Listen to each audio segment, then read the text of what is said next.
সাব্বির টি-20-তে খুব effective player, তো ওর জন্য আমরা একটা আলাদা সাপোর্ট পাবো। সাইফ আমাদের প্রায়োরিটি লিস্টে অনেক উপরে থাকবে। হ্যাঁ, প্রথম ম্যাচ থেকেই তাসকিন অ্যাভেলেবেল। আমাদের সবাই ম্যাচিউরড প্লেয়ার। সোফার আমাদের যে প্র্যাকটিস কিট, যা ম্যাচ জার্সি, এগুলো সবাই খুব লাইক করেছে। আলহামদুলিল্লাহ, গতবারও তো নাম্বার 1 জার্সি হয়েছিল ঢাকারটা, আজকে এবারও ওটাই ফলো করেছে, মোটামুটি সিমিলার টাইপের। সোফার আমাদের যে প্র্যাকটিস কিট, যা ম্যাচ জার্সি, এগুলো সবাই খুব লাইক করেছে। এটা কি ভাই এআর প্র্যাকটিস কিট নাকি? এটা second practice kit?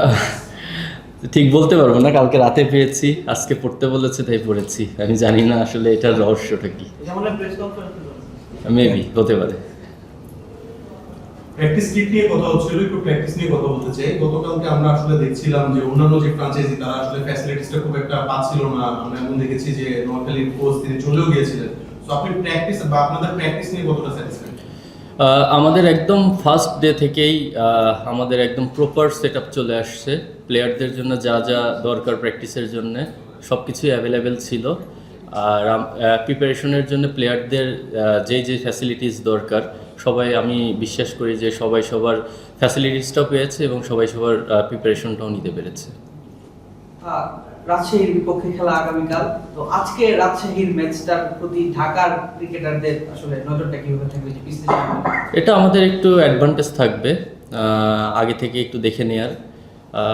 Rajshahi very good side, তো আজকে ফার্স্ট ম্যাচ আছে রাজশাহীর। আমরা অবশ্যই সবাই চেষ্টা করব ওদেরকে দেখার এবং ওদেরকে নিয়ে সেই অনুযায়ী প্ল্যান করব এবং আমাদের স্ট্র্যাটেজি ওইভাবে সাজানো হবে। ভাই, সাইফ ন্যাশনাল টিমে যে রোলে খেলে, আপনাদের টিম কি সেম রোলেই থাকবে নাকি ওকে একটা ফ্রি লাইসেন্স দেওয়া হচ্ছে যে ওর মধ্যে করে খেলা? ফ্রি লাইসেন্স বলতে কি বোঝাচ্ছেন? মানে ফ্রিলি খেলা যাবে, মানে ন্যাশনাল টিমে তো একটু না, ন্যাশনাল টিমে যেটা আমরা দেখেছি সাইফকে কিন্তু বিভিন্ন জায়গায় ইউজ করা হয়, বাট আমাদের ওই রকম কোনো প্ল্যান নেই। ও আমাদের কি প্লেয়ার, তো আমরা চেষ্টা করব ওর কাছ থেকে আমরা বেস্ট আউটপুটটা নেওয়ার জন্যে। অবশ্যই সাইফ আমাদের প্রায়োরিটি লিস্টে অনেক উপরে থাকবে, যেন ও ওর বেস্টটা দিতে পারে। ও যেখানে কমফোর্টেবল, আমি অলরেডি কথা বলেছি ওর সঙ্গে, আমরা ওই অনুযায়ী ওকে ইউজ করব। ভাই, তাসকিন তো টি-20 খেলে দেশে ফিরেছে, দলের সঙ্গে কবে যোগ দিচ্ছে, প্রথম ম্যাচে থাকছে কিনা তাসকিন? হ্যাঁ, প্রথম ম্যাচ থেকেই তাসকিন অ্যাভেলেবেল। ও আজকেই আসবে, আর ও ম্যাচের মধ্যেই আছে। ও জাস্ট একদিন ফ্যামিলি টাইম নিয়েছে। ফ্যামিলি টাইম নিয়ে ও ফ্রেশ হয়ে কালকে থেকেই আমরা একদম ফার্স্ট ম্যাচ থেকেই ওকে অ্যাভেলেবেল পাবো। ঢাকার মূল শক্তি তাদের এখন পর্যন্ত, যেহেতু বড় নাম এখনো আসেনি বিদেশিরা, মূল শক্তির জায়গার দেশি প্লেয়ার। বড় নাম বলতে আসলে কি বোঝায় সেটা আমি জানি না। আমি পার্সোনালি তো বুঝি যে আমার টিমে যেইটা প্রয়োজন সেটা অ্যাভেলেবেল আছে কি না। তো আমি মনে করি আমাদের টিমের যেই পার্ট দরকার ছিল সেই পার্টে বেস্ট পসিবল প্লেয়ারগুলোই আনা হয়েছে।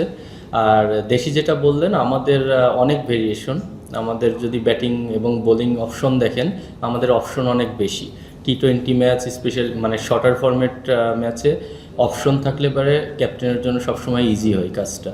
তো আমি বিশ্বাস করি আমাদের সবাই ম্যাচিউরড প্লেয়ার এবং অনেক ম্যাচ খেলার অভিজ্ঞতা আছে, সবাই টিম প্লেয়ার। আমি মনে করি এটা আমাদের সবচেয়ে বড় অ্যাডভান্টেজ, যে আমাদের যে প্লেয়ারগুলো আছে সবাই টিমের জন্য তার সর্বোচ্চটা দেওয়ার চেষ্টা করে।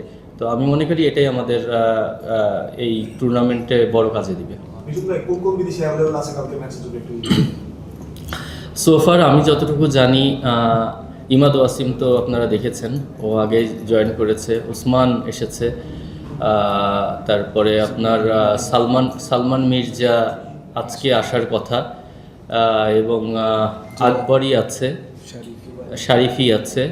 তো আমরা ওখান থেকে আমাদের টিম কম্বিনেশনে বেস্ট 4 আমরা ওখান থেকে চুজ করবো। অ্যালেক্স হেলস আমি যতটুকু জানি ফার্স্ট ম্যাচ পরেই ওর টিমের সঙ্গে জয়েন করার কথা। তো হোপফুলি ও অ্যাজ আর্লি অ্যাজ পসিবল চলে আসবে। সাব্বির রহমানের কথা বলছি, জনপ্রিয় একজন ক্রিকেটার, দর্শকদের কাছে খুবই জনপ্রিয়তা থাকে। আপনাদের এক্সপেকটেশনটা কি, মানে সিনারিও কেমন লাগছে? না, এটা তো আমাদের টিমের জন্য একটা অ্যাডভান্টেজ যে জনপ্রিয় একজন প্লেয়ার আছে আমাদের টিমে। তো যেহেতু এখন ক্রিকেট শুধু মাঠের খেলা না, মাঠের বাইরেও অনেক কিছু, স্পেশালি ফ্র্যাঞ্চাইজি ক্রিকেটে অনেক কিছু ফ্যাক্ট ক্রিয়েট করে। তো ওর জন্য আমরা একটা আলাদা সাপোর্ট পাবো। আর সাব্বির T20-তে খুব ইফেক্টিভ প্লেয়ার। আমরা চেষ্টা করব যে ওর বেস্টটা আমরা যেন নিতে পারি, টিম ওর বেস্ট পারফরমেন্সটা যেন ওর থেকে বের করতে পারে, এবং অ্যাট দ্য সেম টাইম আমি বিশ্বাস করি যে ও খুব ভালো টাচে আছে, ও ভালো করবে। Last one. মিথুন ভাই, সাব্বির খুব ভালো টাচে আছে। 3-4 এই পজিশনগুলো থেকে সাব্বির রহমানকে দেখার একটা পসিবিলিটি আছে নাকি নিচের দিকেই দায়িত্ব? এটা তো ভাইয়া টিম স্ট্র্যাটেজি, আমি এখন আপনাকে বলতে পারবো না। ঠিক আছে, থ্যাংক ইউ। মিথুন ভাই, লাস্ট একটা কোশ্চেন করতে যে প্রতিবারই আমরা দেখি যে ঢাকার একটা আলাদা হাইপ থাকে, বা হচ্ছে গেলোবারও ছিল, গেলোবার খুব একটা আশানুরূপ আপনারা ফল আসেনি। এবার আপনার কাঁধে দায়িত্ব, নতুন করে আবার উদ্যম। এবার আপনাদের লক্ষ্যটা কি থাকবে, বা প্রথম ম্যাচ থেকে আপনাদের টার্গেট?